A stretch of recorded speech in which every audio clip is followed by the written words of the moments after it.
Hi guys, last video में हमने withdrawal of boundaries के थोड़े कंसेप्ट की बात की और थोड़ा सा मैंने वियना कांग्रेस का भी आपको इंट्रोडक्शन दिया था। तो वियना कांग्रेस की इस वीडियो में हम अच्छे से बात करने वाले हैं और इसी में जो है आपके जो फ्रेंच रिवॉल्यूशन का जो सेकेंड पार्ट है वो भी यहाँ पर आ जाएगा। Okay, I hope you are getting my point. Okay, so let's start. तो आप ये देख रहे हैं, ये जो मैप आप देख रहे हैं, this map shows the Italy before Napoleon. मतलब जब इटली के पार्ट्स को नेपोलियन ने कब्जा नहीं किया होता है, तो ये इस मैप को समझना हमारे लिए ज़रूरी है, क्योंकि ये मैप को समझ जाएंगे तो हमारे जो यूनिफिकेशन ऑफ जर्मनी का जो पार्ट है that also becomes very easy. तो आप ये मैप देखिए, यहाँ पर जो है ये आप देख रहे हैं, ये जो ग्रीन डार्क ग्रीन कलर से शो किया है ये है किंगडम ऑफ सार्डिनिया।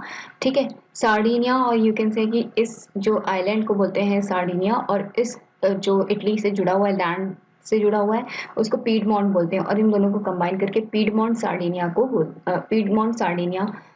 का किंगडम बोलते हैं। और ये जो आप देख रहे हैं, this was ruled by Savoy dynasty. ठीक है, सेवॉय जो एक लाइक डायनास्टी थी वो रूल करते थे।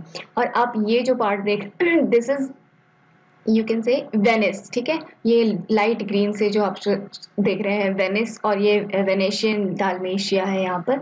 और ये आप देखेंगे कि ये यहाँ पर आपकी रिपब्लिक ऑफ वेनिस होता है, और ये यहाँ पे जो लाइट पिंक्स आप देख रहे हैं ये लोम्बार्डी है। ठीक है, और लोम्बार्डी है, और ये जो आप यहाँ पे देखिए ये आपका जो लाइट पिंक है this is Parma, and this is Modena, and this is Tuscany. ठीक है, और परमा, मॉडेना एंड ये आपके टस्कनी। ठीक है, तो ये तीन जो है परमा, मॉडेना, टस्कनी स्टेट्स हैं। ठीक है, एंड सॉरी, परमा, मॉडेना ये दोनों है, और ये जो है डार्क जो पिंक है ये लाइक लाइट पिंक है, this is Tuscany. Okay, so you can see here, यहाँ पे भी दिया हुआ है आपके। ठीक है, तो ये छोटा सा जो लाइट ग्रे सा है वो लुक्का लुक्का किंग, रिपब्लिक ऑफ लुक्का हुआ करता था। और ये जो ऑरेंज कलर से आप देख रहे हैं ये पेपल स्टेट्स हुआ करते थे, और यहीं पर है रोम। ये पेपल स्टेट्स को कौन रूल करता था? पोप रूल करते थे। ठीक है, आज की डेट में रोम जो है इटली का कैपिटल है, और वो आपका पोप जो है वो वेटिकन सिटी ही रोम के अंदर ही छोटा सा एक उनको बना कर दे दिया गया है। ठीक है, और ये जो है ये पूरा जो बूट के शेप में आप देख रहे हैं this is kingdom of Sicily. ठीक है, इसमें सिसली का ये आइलैंड भी आ जाता है। So this was use to be the map before Napoleon annexed, और ये अलग अलग डायनास्टीज यहाँ पर आपके रूल किया करती थी। ठीक है, आप यहाँ देख रहे हैं कि यहाँ पर ऑस्ट्रिया है। ठीक है, ये यहाँ पे आप देख रहे हैं कि दिस इज ऑस्ट्रिया। ओके,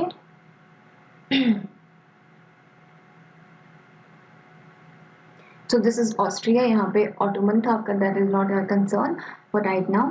तो हम अभी इटली के मैप पे ही फोकस करें। तो आप देख रहे हैं ये जो सारे स्टेट्स आप देख रहे हैं ये अलग अलग पावर्स रूल कर रही हैं, और यहाँ पे आप देखेंगे कि ये जो पूरा मैप है इसको फिर से रिस्टोर करने की कोशिश की जाएगी in you can say Vienna congress. अब तो ये हो गया आपके नेपोलियन के कॉन्क्वेस्ट से पहले का मैप है। फिर जब नेपोलियन कॉन्कर करता है तब कैसा मैप हो जाएगा, देखिए जब नेपोलियन कॉन्कर करेगा तो क्या हो जाएगा कि ये देखिए ये फ्रेंच एम्पायर बन जाएगा आपका। मतलब इतना जो पार्ट है ये नेपोलियन एनेक्स कर लेगा, और एक किंगडम ऑफ नेपल्स हुआ करता था, यहाँ पे बर्बन डायनास्टी का रूल हुआ था। और Napoleon was kind of you can say empathetic और sympathetic to this kingdom of Naples इसलिए। ठीक है, तो इसलिए इसको उसने नेक्स्ट नहीं किया, और उस समय जो इटली कितना छोटा रिड्यूस होकर रह गया, इतना छोटा सा रिड्यूस होकर रह गया। तो आप देखेंगे कि ये इन लोगों ने, जो इटली के लोग थे वो यूनाइट हो गए। ठीक है, और उन्होंने एक ही किंगडम बना लिया। तो आप ऐसा कह सकते हैं कि नेपोलियन का रोल था इनको यूनाइट करने में, क्योंकि जब एक फॉरेन पावर एनेक्स करती है तो जो लोकल कम्युनिटीज होती है वो अपने आप ही यूनाइट हो जाती है। फॉर एग्जाम्पल इंडिया में जब ब्रिटेन ने आपके इन्वेट किया तो बाद में जो अलग अलग स्टेट्स थे जो अपने आप को अलग अलग कंट्रीज भी कहते थे, तो वो जो है एक हो गए, और फाइनली आज देखिए कि इंडिया एक यूनिफाइड कंट्री है। So this was somehow the situation in Italy. तो ये फ्रेंच एम्पायर था आपके 1810 में जब नेपोलियन ने इसको एनेक्स कर लिया था। ठीक है, तो अब आगे बढ़ते हैं,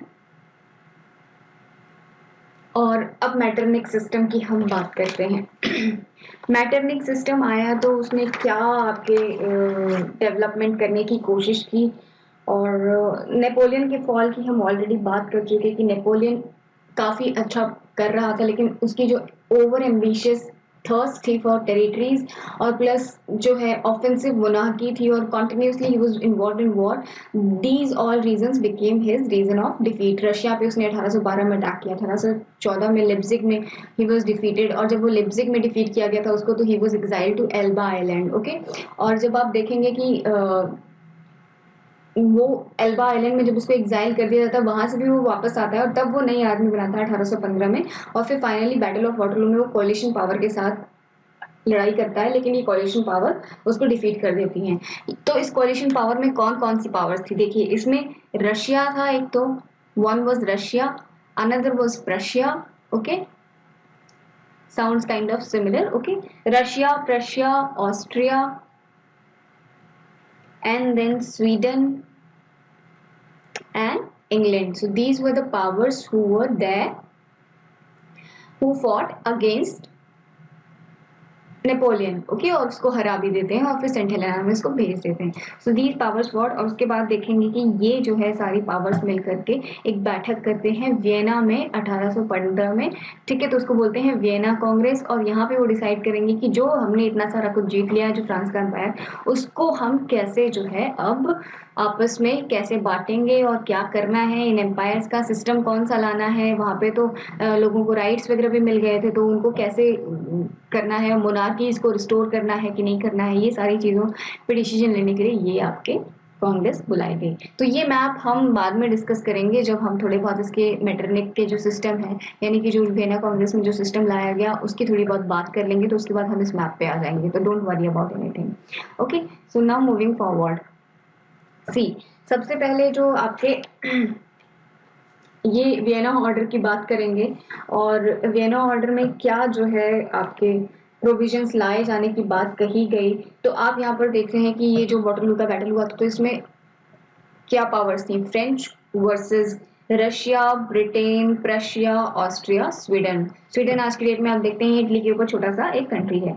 मैटरनिक कौन था, सबसे पहले मैटरनिक के पास जाने की जरूरत है, मैटरनिक के बारे में बात करनी जरूरी है।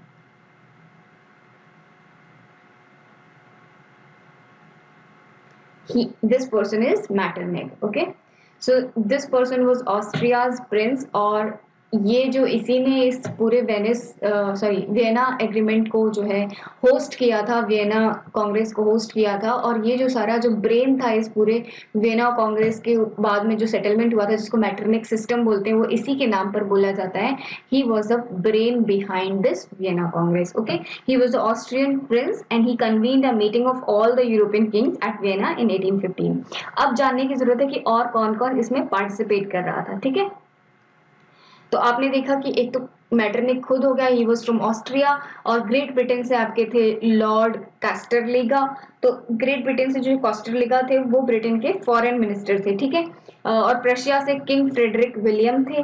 ठीक है, और आपके रशिया के jar Alexander, because he also fought against France. Okay, and France का टेलीरेंट। टेलीरेंट के बारे में मैंने आपको पहले भी बताया है, Talleyrand was foreign minister of Napoleon once. Okay, so he was also invited. Okay, he also मतलब उसकी इतनी रेलेवेंस नहीं थी, फिर भी उसको बुलाया गया था, but he was not in that much power. Okay, so if you make a like you can say a kind of diagram, then this was Metternich at the center, and then you will see this is Castlereagh from Britain. Okay, ठीक है, और यहाँ पे आप देखेंगे कि जो आपके टेलीरेंट जो आपके खुद जो है फ्रांस का फाइनेंस मिनिस्टर था। ठीक है, और आपके प्रशिया से किंग फ्रेडरिक विलियम। ठीक है, किंग फ्रेडरिक विलियम, एंड आपके जार अलेक्जेंडर कहाँ से, रशिया से। ठीक है, तो these were the parties and Metternich was the brain behind this whole Congress. Okay, अब हम इसके प्रोविजन की बात करते हैं कि क्या गोल्स थे आपके मैटरनिक के सिस्टम के।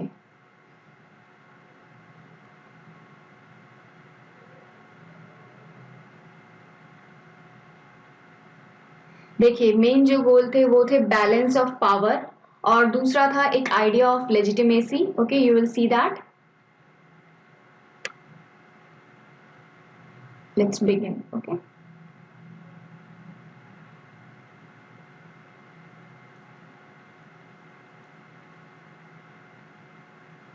तो ये एक पीस सेटलमेंट करने की कोशिश की गई थी और मेन जो इसके गोल्स थे वो थे balance of power, idea of legitimacy, और ये कि जो लोग फ्रांस के खिलाफ युद्ध करके आए हैं वो जो है उनको भी कुछ ना कुछ दिया जाए।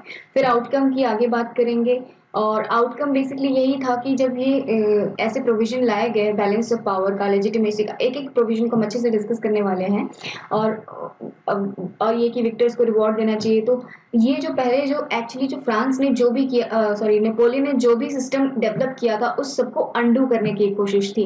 तो नेपोलियन एक लिबरल, नेशनल और पीपल, प्रो पीपल चीजें लेके आने की कोशिश कर रहा था, तो इसको इन्होंने क्या किया, anti liberal, anti national, anti people जो है प्रोविजन डेवलप करने की कोशिश की, और साथ में रिवॉल्यूशन को क्रश करने की कोशिश की, और साथ में ही एब्सोल्यूट मोनार्की को रिस्टोर किया गया। तो ये इनका मेन था कि पीस सेटलमेंट लाया जाए और लेजिटिमेसी रिस्टोर की जाए। लेजिटिमेसी मतलब हेरिडेटरी मोनार्की को रिस्टोर किया जाए, और साथ में जो आपके you can say victor should be rewarded और you can say compensated for the war losses, और तो reward nations that help to defeat Napoleon. So these three were the main provision. Peace settlement से मतलब balance of power जो है वो evolve किया जाए, मतलब जो पावर हो वो इन कोलिशन पावर्स के हाथ में हो, ना कि फ्रांस को, तो फ्रांस को एकदम पावरलेस कर दिया जाए। So these were the goals of this Metternich system. और बैलेंस ऑफ पावर के अंदर क्या था कि जो है लाइक कोई एक कंट्री को भी बहुत ज्यादा पावरफुल बनने से रोका जाए, और फ्रांस को जो है स्ट्रॉन्ग कंट्रीज से सराउंड कर दिया जाए ताकि फ्रांस कभी इतना पावरफुल बन ही ना पाए, ठीक है। और क्वाड्रिपल अलायंस था, और मेनली मैंने आपको बताया कि ये जो प्लेयर्स थे, आप देखें ऑस्ट्रिया, प्रेशिया, रशिया और ग्रेट ब्रिटेन, ठीक है, ये मेन पावर्स थे यहाँ पर। और फ्रांस का जो टैलेंट था उसके पास कोई पावर नहीं थी, he was just there to you know be like kind of mute spectator. Okay, so this is Metternich, I've already told you। ये ऑस्ट्रिया का था, और ग्रेट ब्रिटेन से कौन था, रशिया से कौन था, ये हमने सब देख लिया है। If you want to make notes you can make notes simultaneously. Okay, so French border को जो वापस रिस्टोर कर दिया गया, जो मैंने आपको बताया कि इटली का जो पहले वाला मैप था नेपोलियन के अनेक्स करने से पहले, वो मैप जो है वो वापस रिस्टोर कर दिया गया, ठीक है। और बैलेंस ऑफ पावर की हम ऑलरेडी बात कर चुके हैं। अब आप देखिए कि इन्होंने बैलेंस ऑफ पावर के तहत किया क्या, ठीक है। स्ट्रॉन्ग स्टेट से जो फ्रांस को सराउंड कर दिया गया, जो जेनेवा थी, जेनेवा फ्रेंच टेरिटरी थी, उसको जो है उठा करके पीडमोंट सार्डिनिया को दे दिया गया, ठीक है। पीडमोंट सार्डिनिया और सवॉय डायनेस्टी, पेपल स्टेट्स, ये सब की जो वापस जो मैप था उसको वैसा ही बना दिया गया, और जो जो डायनेस्टी जहाँ पे रूल कर रही थी उसको वहां पे दे दिया गया। और साथ में ही आप देखेंगे कि कुछ टेरिटरीज उठा करके ये आपस में बांटेंगे, उसकी भी हम बात करेंगे, ठीक है।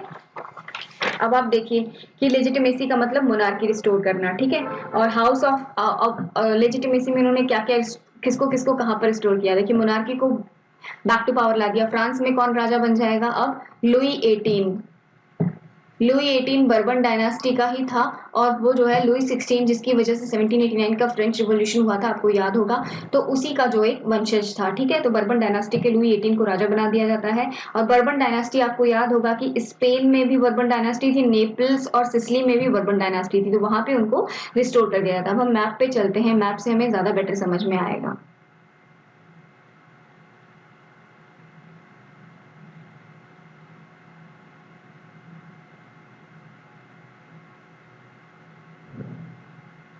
ये मैप है आपका, ठीक है। तो आप देखिए, अब हम बात कर लेते हैं जो आपके ये नेपल सिसली थे, ठीक है। नेपल सिसली, यहाँ पे बर्बन डायनेस्टी का रूल हुआ करता था, तो यहाँ पे जो है बर्बन डायनेस्टी को रिस्टोर कर दिया गया। और उसके बाद जो है आपके यहाँ पे जो जेनेवा था वो पीडमोंट सार्डिनिया को दे दिया गया, ठीक है। पीडमोंट सार्डिनिया ये येलो से शो कर रहा है, ठीक है। और आपके क्या किया गया, जो पीडमोंट सार्डिनिया में सेवॉय डायनेस्टी होती थी उनको रिस्टोर कर दिया गया। पोप का रूल हुआ करता था पेपल स्टेट्स में, उनको जो है वो वहां पे रिस्टोर कर दिया गया। देखिए यहाँ पे ये पेपल स्टेट्स हुआ करते थे, यहाँ पे पोप का रूल जो है वो रिस्टोर कर दिया गया। और परमा मॉडर्ना टस्कनी, ये परमा मॉडर्ना टस्कनी, ये जो आप ये जो स्टेट्स देख रहे हैं Parma Modena Tuscany, I colour it, तो ये जो ऑस्ट्रिया ने खुद को असाइन कर लिए, ठीक है। ऑस्ट्रिया ने ऑस्ट्रिया को दे दिए गए, बेसिकली मेटरनिक ऑस्ट्रिया से था ही, उसने बोला कि ये तीन जो स्टेट हैं ये हम जो है पेपल स्टेट्स के ऊपर आप देख रहे हैं ये तीन लाइन से हैं, तो ये जो है ऑस्ट्रिया को मिल गए, ठीक है। तो परमा मॉडर्ना टस्कनी में ऑस्ट्रियन प्रिंसेस का रूल हो गया। और मैटरनिक ने बोला कि जो इटली का जो आप बोलते हैं ना कि इटली को एक नेशन बना दो, बहुत सारे लोग ऐसे विचार के थे, तो उसने बोला कि इटली एक केवल जोग्राफिकल एक्सपेंशन जोग्राफिकल एक्सप्रेशन है बस, और कुछ नहीं इससे ज्यादा। बस आप इटली को बोल सकते हैं कि हाँ वो जोग्राफी है, जैसे कि कोई सी बोलते हैं, तो वो एक कंट्री कभी नहीं हो सकता। सॉरी। तो ये था, ठीक है। और राइनलैंड का जो एरिया था, राइनलैंड आप देखेंगे कि यहाँ पे राइनलैंड है, ये आपका बाद में जर्मनी बनेगा। तो राइनलैंड का एरिया जो था, राइनलैंड प्रशिया को दे दिया गया, ठीक है, दिस इज प्रशिया। और फिर आप देखेंगे कि जर्मनी के लिए जब लड़ाई होगी तो वो राइनलैंड के पीछे भी लड़ाई होगी, और राइनलैंड प्रशिया को दे दिया गया था। और पोलैंड जो है वो रशिया को दे दिया गया, दिस वाज पोलैंड, और ये रशिया को दे दिया गया। स्वीडिश, पैरामेनिया, सैक्सोनी, ये सब जो कंट्रीज थे वो भी जो है प्रशिया को दे दिए गए, ठीक है। ये सेक्सोनी आप देख रहे हैं, और यहाँ पे स्वीडिश पैरामोइन ये भी था, ठीक है। और लोम्बार्डी और वेनेशिया जो है, लोम्बार्डी और वेनेशिया मैंने आपको पहले बताया था, ठीक है। यहाँ पर देखिए, ये लोम्बार्डी और वेनेशिया, ये वेनिस बेसिकली, तो ये भी जो है ऑस्ट्रिया को दे दिया गया। तो ऑस्ट्रिया के पास कितना सारा कुछ आ गया, ऑस्ट्रिया का किंगडम यहाँ से था, तो वो यहाँ से एक्सपैंड होते हुए, I'll take a highlighter, okay? सो आप देखेंगे यहाँ से उसका किंगडम था, तो यहाँ से होते होते होते होते ये एरिया और ये एरिया और ये एरिया जो है अब जो है ऑस्ट्रिया के पास है, ठीक है। So you will see that. तो ये पूरा आप देख रहे हैं कि ये वाला एरिया जो है ऑस्ट्रिया के पास आ गया, तो पहले नहीं था उसके पास, ठीक है। तो ये चीज अब आपको क्लियर होगी। लोम्बार्डी, वेनेशिया, वेनिस भी ऑस्ट्रियन ले लिया। और रोमन एम्पायर जो बोलते थे कि ये वो सब जो पहले जैसा था, जैसे कर दिया वैसे का वैसा कर दिया, ठीक है। नेपोलियन का जितना भी वो था वो सब एक जैसा कर दिया गया। और नेपोलियन ने, आपको याद होगा कि जो जर्मनी की बात करें तो ये तो इटली की बात होगी, ठीक है। अगर जर्मनी की बात करें तो जर्मनी को नेपोलियन ने इंटीग्रेट किया था, कहाँ से, 300 स्टेट्स को मिलाकर के उसने 39 बना दिए थे, ठीक है। तो उसने 39 बना दिए थे, तो अब ये अब देखिए उसने क्या किया था, 300 से 39 बनाए थे। अब बताइए 39 से वापस 300 बनाने में मैटरनिक को कितनी पंगे होते हैं। इसीलिए उसने बोला कि ये तो भाई हमारे बस की बात नहीं है, इसीलिए इसको ऐसे ही रहने देते हैं। तो Germany was kept intact, okay. So Germany को वैसे ही रहने दिया गया, लेकिन जो है ऑस्ट्रियन प्रिंस को जर्मनी का रूलर बना दिया गया। आप देख रहे हैं ये जर्मनी का कॉन्फेडरेशन है यहाँ पे, ठीक है। तो ये ऑस्ट्रिया के कंट्रोल में आ गया इतना एरिया सारा, ठीक है। तो दिस विल व्हाट हैपन, ठीक है। और Austrian Prince was made ruler of Germany. और पीडमो, अगर आप पूरे एरिया को देखिए, आप पूरा ये मैप देख लीजिए, अब किसके अंदर क्या था, आप सब कुछ यहाँ पर दिया हुआ है, ठीक है। ये देखिए जो ग्रीन आप देख रहे हैं वो प्रशिया के अंदर था, जो ये लाइट ब्लू देख रहे हैं ये ऑस्ट्रियन एम्पायर के अंदर आ गया। फ्रांस के अंदर ये इतना ही एरिया था, और इसमें यहाँ पे लुई 18 को बना दिया। पीडमोंट, सार्डिनिया येलो, और ये रशिया के पास ऑरेंज, पोलैंड भी रशिया को दे दिया गया था, ठीक है। जर्मन स्टेट्स थे ये, जो ये इतना सा इतू सा एरिया है, ठीक है।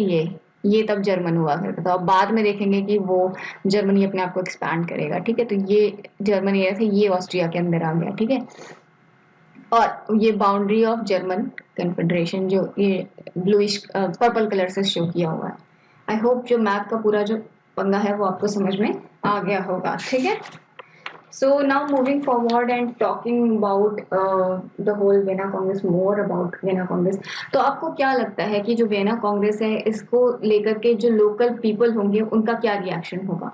Will they be happy? Of course not, right? Because अब जो है आप देख रहे हैं पीडमोंट, सार्डिनिया को छोड़ करके जितने भी रूलर्स हैं वो रूलर्स हैं वो सारे बाहर से हैं, they are foreign rulers. The people of Europe they started reacting. The Vienna Congress had tried to basically suppress this aspirations of the common man. और जो फ्रेंच रिवॉल्यूशन से वो काफी अवेयर भी हो चुके थे, इसीलिए जो नेशनलिज्म की जो फीलिंग है ना, यू सी नेशनलिज्म की फीलिंग बहुत ज्यादा ओवरपोर करने लगी लोगों में, ठीक है, ग्रो करने लगी, ठीक है, यू सी। और इसीलिए जो है जब आप देखेंगे कि जब रिस्टोरेशन ऑफ मोनार्की हुआ, लुई 18 को जब वहां पर रिस्टोर किया गया, तब लोगों ने ज्यादा प्रोटेस्ट नहीं किया। क्यों नहीं किया? क्योंकि जो लुई 18 था, he was very like old man and he didn't trouble people much. तो लोगों ने कहा ठीक है, राजा है, he is got old and he is not troubling us much and सब कुछ वैसे का वैसा चल रहा है, रहने दो, जाने दो, छोड़ो। लेकिन 1830 में आप देखेंगे कि लुई 18 को जो है चार्ल्स 10th नाम से एक रूलर बर्बन डायनास्टी का ही रिप्लेस करेगा, और वो बहुत एम्बिशियस होता है, वो लोगों की लिबर्टी छीनने की कोशिश करता है। तब 1830 का रिवॉल्यूशन होगा और फिर 1848 में वापस रिवॉल्यूशन होगा, उसकी थोड़ी सी आगे हम बात करेंगे। ठीक है, तो ये नेशनलिस्ट फीलिंग की वजह से, और आप देखेंगे कि इसी टाइम पर जो बैकग्राउंड में फिर उसके बाद जो है फ्रेंच 1830 और 1848 के रिवॉल्यूशन के रिपल इफेक्ट के तौर पर जर्मनी और आपके इटली में भी नेशनलिस्ट फीलिंग अराउज होंगी, और फिर बैकग्राउंड में आपका जर्मनी और इटली का यूनिफिकेशन प्रोसीजर भी शुरू हो जाएगा, जिसके बारे में हम किसी और वीडियो में बात करेंगे। ठीक है, अब आगे बढ़ते हैं।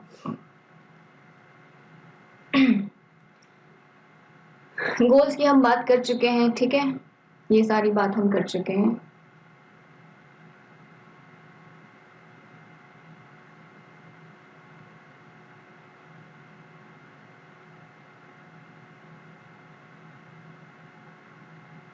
Everything that are written here we have talked about it. See, empire ended and French border returned to those of 1792. ठीक है, लुई 18 को राजा बना दिया गया, और जो आपके विक्टर्स को रिवॉर्ड किया गया, लैंड डिस्ट्रीब्यूशन किए गए। मैंने आपको बताया प्रशिया को जो है राइन और सेक्सनी का पार्ट दिया गया, ऑस्ट्रिया को नॉर्दर्न इटली का पार्ट दे दिया गया। ठीक है, और रशिया को पोलैंड दे दिया गया। ठीक है, और ग्रेट ब्रिटेन को सॉरी प्रशिया को पोलैंड दे दिया गया, और ग्रेट ब्रिटेन को यहाँ पे ये प्रशिया कर लीजिएगा। ठीक है, और ग्रेट ब्रिटेन को जो है आपके केप कॉलोनी ये सब दे दिए गए एरियाज। ठीक है, तो इस तरह से ये लैंड डिस्ट्रीब्यूट किए गए। स्वीडन जो है नॉर्वे को दे दिया गया, सार्डिनिया और पीडमोंट को एक ज्वाइन करके एक किंगडम सेवॉयड डायनेस्टी को दे दिया गया। डच नीदरलैंड जो है उनको बेल्जियम और नीदरलैंड को मर्ज कर दिया गया था। ठीक है, तो ये आपके इस तरह से डिस्ट्रीब्यूशन किया गया। नेपोलियन को जो है उसको डिफीट कर दिया गया था वाटरलू पे, उसके बारे में हम पहले ही बात कर चुके हैं।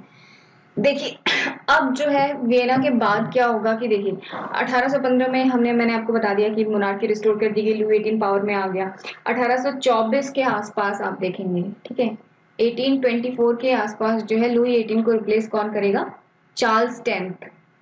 तो चार्ल्स 10th जो है वो लुई 18 को रिप्लेस करेगा। तो Charles 10 was very ambitious, he wanted to control power. ठीक है, and he also wanted to weaken people. So इसीलिए जुलाई 1830 में you will find people rebel.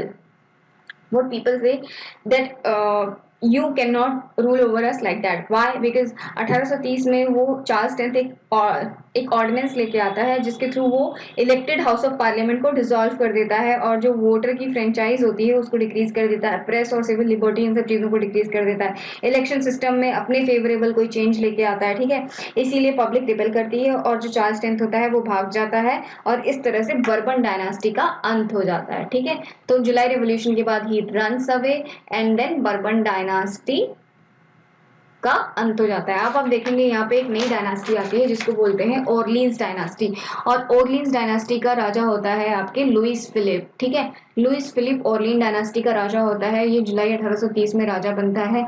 ये पावर में आता है, सब कुछ ठीक ठाक चल रहा होता है, लेकिन ये जो है स्टेटस को मेंटेन करता है, ज्यादा कुछ करता ही नहीं है ये। मतलब लोग चाहते हैं कि रिफॉर्म आए, कुछ सोशलिस्टिक रिफॉर्म आए, लोगों को कुछ राइट्स मिले और कुछ अच्छा हो, लेकिन ये जो है स्टेटस को मेंटेन करता है। ये लुई फिलिप होता है, एक राजा होता है, वो होता है आपके ऑरलीन्स डायनास्टी का। ठीक है, तो ये ऑरलीन्स डायनास्टी का होता है। ये पावर में आता है तो ही ट्राई टू मेंटेन स्टेटस को। जो फ्रांस के पीपल होते हैं वो चेंज चाहते हैं, जो राजा होता है रिजेक्ट कर देता है, लोग रिवॉल्ट कर देते हैं।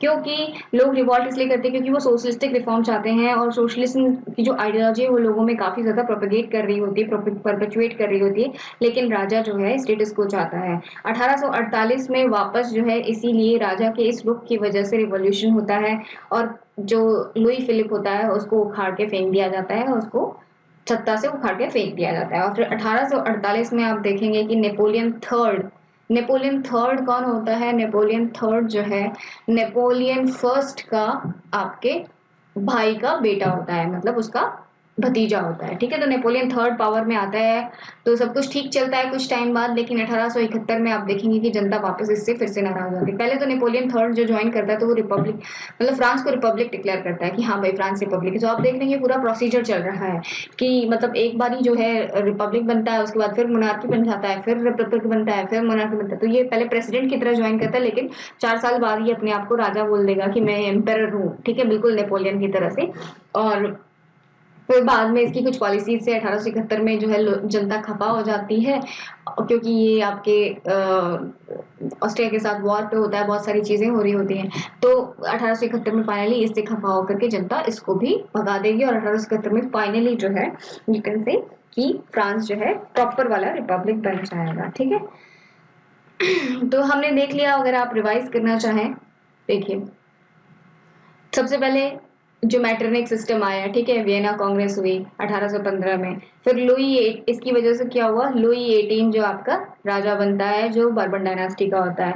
फिर उसके बाद चार्ल्स 10 बनता है, तो लोग गुस्सा हो जाते हैं इससे, और 1830 में रिवॉल्यूशन होता है। और इसका इम्पैक्ट क्या होता है कि लुई फिलिप जो होता है वो राजा बनता है। लुई फिलिप ऑर्लिन डायनास्टी का होता है, और लुई फिलिप के बाद 1848 में जो है लोग और वोटिंग पावर डिमांड करते हैं, तो वो रिजेक्ट कर देता है, तो उसको भी ओवरथ्रो कर देते हैं, और नेपोलियन थर्ड जो है वो पावर में आ जाता है। I hope everything is clear now. अब जो है इसके बारे में और बात कर लेते हैं कि आपके जो 1830 का रिवॉल्यूशन हुआ उसका जो है क्या इम्पैक्ट हुआ वो जानना जरूरी है, ठीक है। तो 1830 का रिवॉल्यूशन हम दो पार्ट, जो इम्पैक्ट है वो दो पार्ट में पढ़ सकते हैं। एक तो फ्रांस के ऊपर क्या इम्पैक्ट हुआ, ठीक है। 1830 का रिवॉल्यूशन जो हुआ था, आपने देखा कि उसमें चार्ल्स 10 को जिसमें भगाया जाता है, और आपके लुई फिलिप जो है वो राजा बनता है। तो फ्रांस के ऊपर क्या इम्पैक्ट हुआ, यूरोप के ऊपर क्या इम्पैक्ट हुआ। फ्रांस के ऊपर इम्पैक्ट ये हुआ कि बर्बन डायनेस्टी खत्म हो जाती है, चार्ल्स 10 को उठाकर फेंक दिया जाता है, और फ्रांस जो है कॉन्स्टिट्यूशनल मोनार्की बन जाता है। मतलब लुई फिलिप आएगा तो उसके पास पावर उतनी ज्यादा नहीं रहेगी, मिडिल क्लास काफी स्ट्रांग हो गया रहता है। यूरोप में क्या इसका होता है कि यूरोप में कैस्केडिंग इफेक्ट होता है, बहुत ज्यादा रिवोल्यूशन होते हैं। स्पेन, पुर्तगाल, इटली, पोलैंड, बेल्जियम, हर जगह जो है लोग नेशनलिस्टिक फीलिंग के साथ बात कर रहे होते हैं। और बेल्जियम जो है वो हॉलैंड से अलग हो जाता है 1830 में। वो कहता है कि हमें नहीं रहना आपके हॉलैंड या नीदरलैंड के साथ में, हम हमारी इंडिपेंडेंट कंट्री, हमारी जो है कल्चरल डाइवर्सिटी, हम जो है अलग तरीके से अपना गवर्न करेंगे। तो आप देख रहे हैं कि यहाँ पर जो मैटरनिक सिस्टम था वो कमजोर पड़ने लगा है, लोग जो है रिबेलियस हो रहे हैं। जर्मनी में, इटली में रिबेलियन होता है, लेकिन जो है मैटरनिक की आर्मी इसको सप्रेस कर देती है। नेशनलिज्म का एक बहुत ज्यादा प्रादुर्भाव हो रहा होता है, लोग जो है मैटरनिक सिस्टम से बहुत ज्यादा खींच जाते हैं और मैटरनिक को बहुत ज्यादा हेट करने लगते हैं। So this is what happens, okay. तो ये हमने देख लिया, और आपके ये था आपका मैटरनिक सिस्टम का, आपके कैसे कैसे डिक्रीज हो रहा है मैटरनिक सिस्टम, ओके।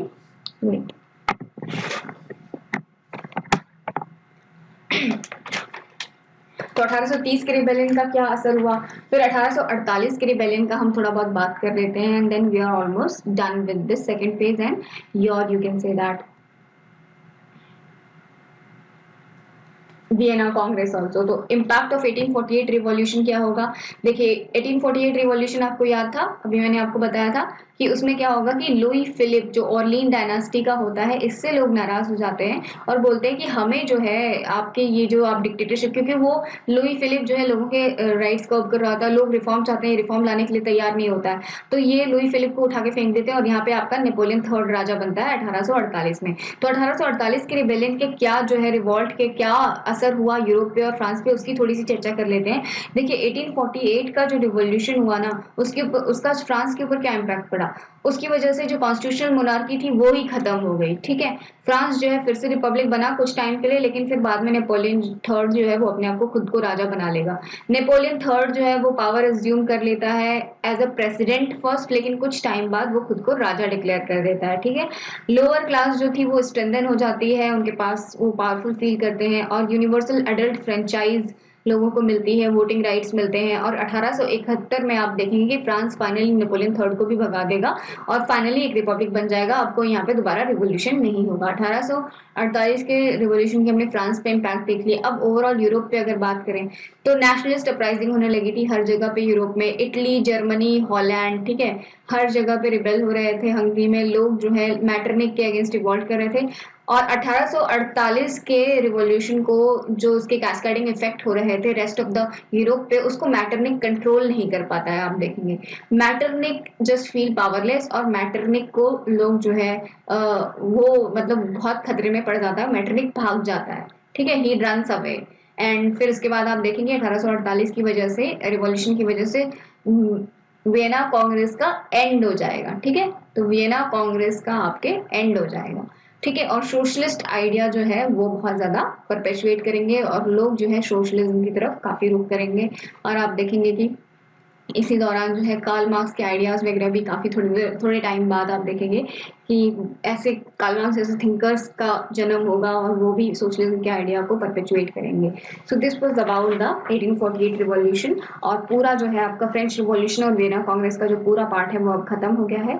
और अगर आप टाइमलाइन की थोड़ी सी बात कर ले तो एक बार फाइनल टाइमलाइन देख लेते हैं। देखिए 1789 में फ्रेंच रिवॉल्यूशन स्टार्ट होता है, 1815 में नेपोलियन का फॉल हो जाता है, ठीक है, उसको वाटरलू की बैटल में हरा दिया जाता है और आपके सेंट हेलेना में एग्जाइल दे दिया जाता है। 1830 में जुलाई रिवॉल्यूशन होता है। जुलाई रिवॉल्यूशन के तहत चार्ल्स टेंथ को भगा करके ऑरलियंस के लुई फिलिप को राजा बना दिया जाता है। 1848 में लुई फिलिप को भी भगा दिया जाता है और उसकी जगह आता है नेपोलियन थर्ड, ठीक है। और 1831 में नेपोलियन थर्ड को, सॉरी 1871 में नेपोलियन थर्ड को भी भगा देंगे और उसकी जगह कौन आएगा, रिपब्लिक बन जाएगा, उसकी जगह कोई मोनार्की नहीं आएंगी, इलेक्शन हो जाएगा, ठीक है। और नेपोलियन थर्ड को जो है क्यों हटाया गया, इसका एक प्रश्न आ रहा होगा क्योंकि उसको ज्यादा एक्सप्लेन नहीं किया मैंने। देखिए नेपोलियन थर्ड 1852 में जो है वो अपने आप को राजा डिक्लेयर कर देता है, ठीक है। और वो 1848 से जो है आपके 71 तक रूल करता है। और जर्मन यूनिफिकेशन के टाइम पे फ्रांस और प्रशिया के बीच में युद्ध होता है, ठीक है। और फ्रांस और प्रशिया के बीच में युद्ध होता है और फ्रांस जो है हार जाता है इस युद्ध में, और फ्रांस की मोनार्की का यहाँ अंत हो जाता है। और लोग जो है फ्रांस और प्रशिया के वॉर में जो फ्रांस की हार हुई थी उससे ज्यादा खुश नहीं होते, और नेपोलियन के इसमें जो वॉर में जो इतना बढ़ चढ़ के हिस्सा रहा था उससे खुश नहीं होती, इसलिए वो उसको हटा देते हैं और फ्रांस जो है 1871 में फाइनली जो है रिपब्लिक बन जाता है। So this was all about Vienna Congress and second phase of French Revolution, as well as the whole summary of both parts of French Revolution. Okay, so you can see the same thing that I've told you is there on the presentation. Okay, so post Vienna की आप बात कर रहे हैं, देखते रहिए आप, लोग अपने आप को लिबरल